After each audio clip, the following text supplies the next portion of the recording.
മുൻ അരുവിക്കര MLA ആണ് K Sabarinath. കാർത്തികേയന്റെ മകനല്ലോ, പിന്നെ നിയമസഭാ സ്പീക്കറായിരുന്ന കാർത്തികേയന്റെ മകനൊക്കെയാണ് അദ്ദേഹം.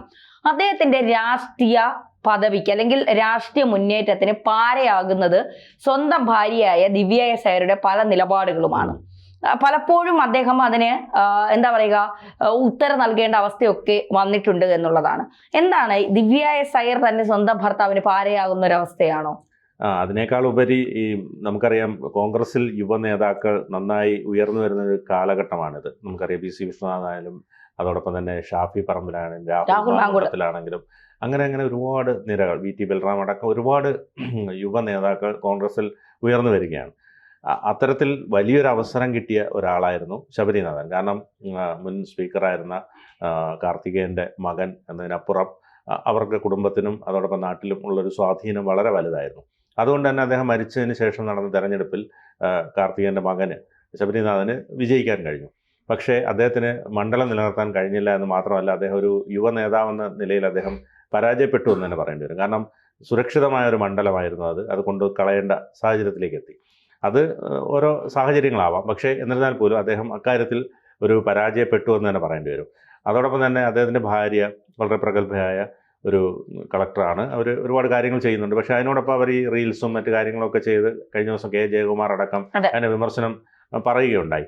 പക്ഷേ ഇവരുടെ ഈ പ്രസ്താവനകൾ അതായത് ഒരു ഉദ്യോഗസ്ഥർക്ക് ചേർന്നതാണോ എന്ന് പരിശോധിക്കേണ്ടി വരും. കാരണം KK രാഗേഷ് ഇത്തരത്തിൽ കണ്ണൂർ ജില്ലാ സെക്രട്ടറി ആവുന്ന സന്ദർഭത്തിലൊക്കെ പുകഴ്ത്തുക, അല്ലെങ്കിൽ CPM-ന്റെ പല നിലപാടുകളെയും അനുകൂലിച്ച് ഭയങ്കരമായി പുകഴ്ത്തുക, പ്രശംസിക്കുക, ഇതൊക്കെ തന്നെ ഒരു ഉദ്യോഗസ്ഥയ്ക്ക് ചേർന്നതല്ല. പ്രത്യേകിച്ച് അവരുടെ ഭർത്താവ് ഒരു കോൺഗ്രസ് നേതാവ് കൂടിയായ സാഹചര്യത്തിൽ, ഭർത്താവ് മാത്രമല്ല അമ്മായിയപ്പനൊക്കെ വലിയ നേതാവായിരുന്നു അദ്ദേഹം. അപ്പൊ ഈ പിണറായിയുടെ പ്രീതി കിട്ടാൻ വേണ്ടി ഇത്തരത്തിലുള്ള പ്രസ്താവനകളുമായി വരുന്നതിന് ഏതായാലും പിണറായി സർക്കാരും അതിലുള്ള മന്ത്രിമാരും അതിലുള്ള നേതാക്കളും എല്ലാം ഭയങ്കര വാദോരാതെ പ്രശംസിക്കുന്നു. പക്ഷെ തിരിച്ചായിരുന്നു ഇങ്ങനൊരു സംഭവമെങ്കിൽ ഒരു CPM നേതാവിൻ്റെ ഭാര്യയും അവർ കോൺഗ്രസ് നേതാവുമാണെങ്കിൽ, അല്ലെങ്കിൽ ഒരു CPM നേതാവിൻ്റെ ഭാര്യയാണ് ഇത്തരത്തിൽ കളക്ടറെന്നും ഈ CPM നേതാവിൻ്റെ ഭാര്യ കോൺഗ്രസ്സുകാരെ പുകഴ്ത്തുകയും ചെയ്താൽ ഇവരുടെ വിധം മാറിയത്. അപ്പോൾ അതാണ് ഇതിനകത്ത് പ്രത്യേകം ശ്രദ്ധിക്കേണ്ട ഒരു കാര്യം. സ്വാഭാവികമായും ഇത്തരത്തിൽ ചില മിതത്വം പാലിക്കേണ്ടത് അത്യാവശ്യമാണ്. ഒരു ഉദ്യോഗസ്ഥയെ സംബന്ധിച്ചിടത്തോളം അവർക്ക് ചില അവരുടേതായ ഉത്തരവാദിത്തങ്ങളുണ്ട്. പൊതുസമൂഹത്തിന് മുന്നിൽ അവർക്ക് പലതും അവർക്ക് നിർവഹിക്കേണ്ടതുണ്ട്. കാര്യനിർവഹണ ശേഷി വേണ്ടുന്ന ഒന്നാണ്. അപ്പോൾ അതുകൊണ്ട് തന്നെ സ്വാഭാവികമായും ഇത്തരത്തിലുള്ള പുകഴ്ത്തുകൾ, പ്രശംസകൾ അതൊരിക്കലും പാടില്ല. ഇപ്പോൾ ശബരിനാഥൻ്റെ ഭാര്യ അല്ലെങ്കിൽ പോലും നമുക്കറിയാമല്ലോ എത്രയോ കളക്ടർമാർ ഉണ്ട്. അവരൊന്നും ഇങ്ങനെ പറയുന്നില്ലല്ലോ. ഹരിതയൊക്കെ മികച്ച അതോടൊപ്പം തന്നെ പലരും രേണുരാജ് അവരൊക്കെ കളക്ടർമാരാണ്. അവരൊന്നും ഈ തരത്തിൽ അവരൊക്കെ അവരുടെ ജോലിയിൽ കൃത്യമായി മുഴുകിക്കൊണ്ട് അവരവരുടെ കാര്യങ്ങൾ ചെയ്യുന്നു എന്നുള്ളതാണ്. ഇത് കുറച്ച് ഓവർ അല്ലേ എന്ന് നമുക്ക് തോന്നിപ്പോ. അതുകൊണ്ടാണ് കഴിഞ്ഞ ദിവസം ഇത്തരം ഒരു IAS-കാരുടെ മാർഗദർശനം എന്ന് പറഞ്ഞൊരു പ്രോഗ്രാമിൽ ജയകുമാർ പറഞ്ഞത്. അദ്ദേഹം പ്രഗത്ഭനായ ഒരു IAS ഉദ്യോഗസ്ഥനാണ്, എല്ലാവരും ബഹുമാനിക്കുന്ന ആദരിക്കുന്ന ഒരു IAS ഉദ്യോഗസ്ഥനാണ്. അദ്ദേഹം തന്നെ പറഞ്ഞത് ലൈവ് ലൈറ്റുകളിൽ നിന്ന് ക്യാമറ കണ്ണുകൾക്ക് ഇടയിൽ ഉടക്കി പോകുന്നതല്ല IAS എന്ന് പറയുന്നത്. അതിന് അതിൻ്റെതായ മഹത്വമുണ്ട്, അതിൻ്റെതായ ജോലിയുണ്ട്. അത് ജനങ്ങൾക്ക് വേണ്ടി നിങ്ങൾ തിരഞ്ഞെടുത്ത ജോലിയാണത്, ജനങ്ങളെ സേവിക്കണം, അത് കൃത്യമായി ചെയ്യണം.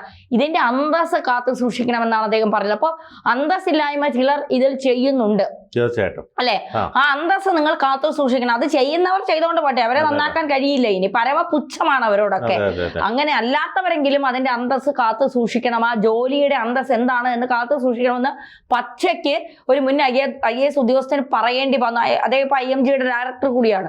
അദ്ദേഹത്തിന് പറയേണ്ടി വരുന്നുവെങ്കിൽ അദ്ദേഹം ഈ കോപ്രായങ്ങളൊക്കെ അദ്ദേഹം കാണുന്നുണ്ട് എന്നുള്ളതാണ്. തീർച്ചയായും. അപ്പൊ ഈ അദ്ദേഹത്തെ പോലെ ഒരു വളരെ പ്രഗത്ഭനായ ഒരു ഉദ്യോഗസ്ഥനായിരുന്ന അദ്ദേഹത്തിൽ നിന്ന് പോലും ഇത്തരം വാക്കുകൾ വരേണ്ടി വരിക എന്ന് പറഞ്ഞാൽ ഇത്തരത്തിലുള്ള ഈ റീൽസും ഇതൊക്കെ കണ്ടിട്ടാണ്. കാരണം ഒരു കളക്ടർ എന്ന് പറയുമ്പോൾ നമുക്ക് ഒരു പ്രത്യേകതരം ബഹുമാനവും അല്ലെങ്കിൽ നമ്മുടെ കാര്യങ്ങൾ കേൾക്കുന്ന ഒരാളാണ് ജില്ലാ കളക്ടർ എന്ന് പറയുന്നത്. ഒരു പ്രധാന സംഭവം അല്ലെങ്കിൽ ഒരു ദുരന്തം ഒക്കെ ഉണ്ടാകുമ്പോൾ ഓടിയെത്തുന്നത് കളക്ടറാണ്. ആദ്യം MLA-ക്കാൾ ഉപരി ആ ജില്ലയുടെ കളക്ടർക്കുള്ള പ്രാധാന്യം അവർ മനസ്സിലാക്കുന്നില്ല.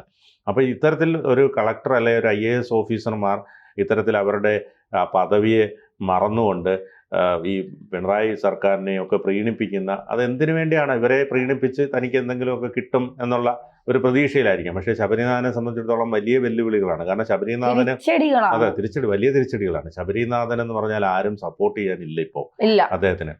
ഇതുമായി ബന്ധപ്പെട്ട ഒരു കുറിപ്പ് വന്നിട്ടുണ്ട് പിന്നെ അതിങ്ങനെയാണ്: അനുദിനം ശബരിനാഥനോടുള്ള എതിർപ്പ് കോൺഗ്രസ് പ്രവർത്തകർക്കിടയിൽ വർദ്ധിച്ചു വരുന്ന കാഴ്ചയാണ് ഇപ്പോൾ കാണുന്നത്. അതിന് പ്രധാന കാരണം ശബരിയുടെ ഭാര്യയായ ദിവ്യ സേവരുടെ നിലപാടുകൾ തന്നെയാണ്. കേരളത്തിൽ എന്നല്ല രാജ്യത്ത് തന്നെ സർവീസിലുള്ള ഒരു IAS ഓഫീസറും ചെയ്യാത്ത പ്രവൃത്തികളാണ് ദിവ്യ എസ് അയ്യർ ഇപ്പോൾ ചെയ്തുകൊണ്ടിരിക്കുന്നത്.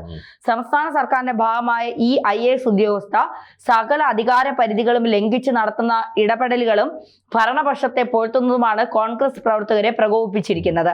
ഒരു രണ്ടാംകിട യൂട്യൂബറുടെ നിലവാരത്തിലേക്ക് ഈ IAS ഉദ്യോഗസ്ഥ പലപ്പോഴും തരം താഴ്ന്നു എന്നത് സമീപകാലത്തെ ഇവരുടെ പ്രവൃത്തികൾ പരിശോധിച്ചാൽ ആർക്കും മനസ്സിലാക്കാവുന്ന കാര്യമാണ്.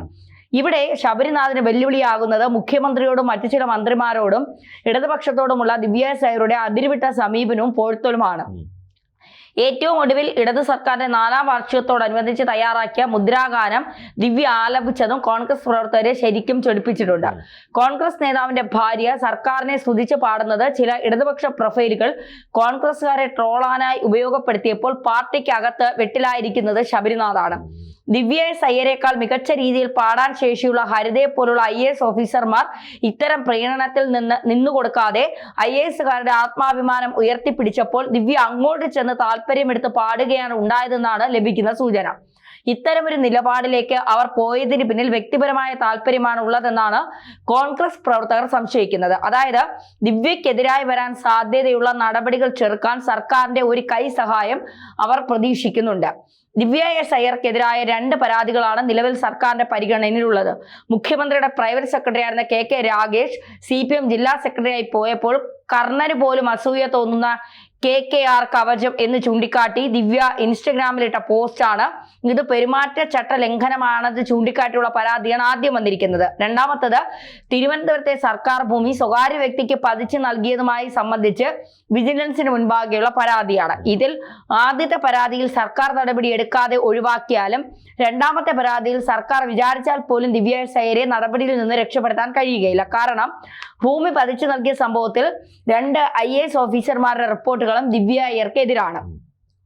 വർക്കല അയിരൂർ വില്ലേജിൽ സ്വകാര്യ വ്യക്തി കൈവശം വെച്ചിരുന്ന 27 സെന്റ് ഭൂമിയാണ് സബ് കളക്ടറായിരിക്കെ ദിവ്യ എസ് അയ്യർ സ്വകാര്യ വ്യക്തിക്ക് പതിച്ചു നൽകിയിരിക്കുന്നത്. പുറമ്പോക്കാണെന്ന് കണ്ടെത്തി വർക്കല തഹസിൽദാർ ഏറ്റെടുത്തിരുന്ന ഭൂമിയാണ് സ്വകാര്യ വ്യക്തിയുടെ മാത്രം വാദം കേട്ട ശേഷം ദിവ്യ എസ് അയ്യർ പതിച്ചു നൽകിയത്. ഈ സംഭവത്തിൽ സബ് കളക്ടർക്കെതിരെ ആദ്യം നടപടി ആവശ്യപ്പെട്ടത് CPM തിരുവനന്തപുരം ജില്ലാ കമ്മിറ്റിയാണ്. അന്ന് വർക്കല MLA ആയിരുന്ന V ജോയി ഇത് സംബന്ധമായി സർക്കാരിന് പരാതി നൽകുകയും ചെയ്തിരുന്നു. തുടർന്ന് ഇത് സംബന്ധമായി ജില്ലാ കളക്ടറും റാൻ റവന്യൂ കമ്മീഷണറും നൽകിയ റിപ്പോർട്ടിന്റെ പശ്ചാത്തലത്തിൽ ഭൂമി പതിച്ചു നൽകിയ നടപടി റദ്ദാക്കുകയും ദിവ്യ സയ്യരെ സർക്കാർ സ്ഥലം മാറ്റുകയും ഉണ്ടായി.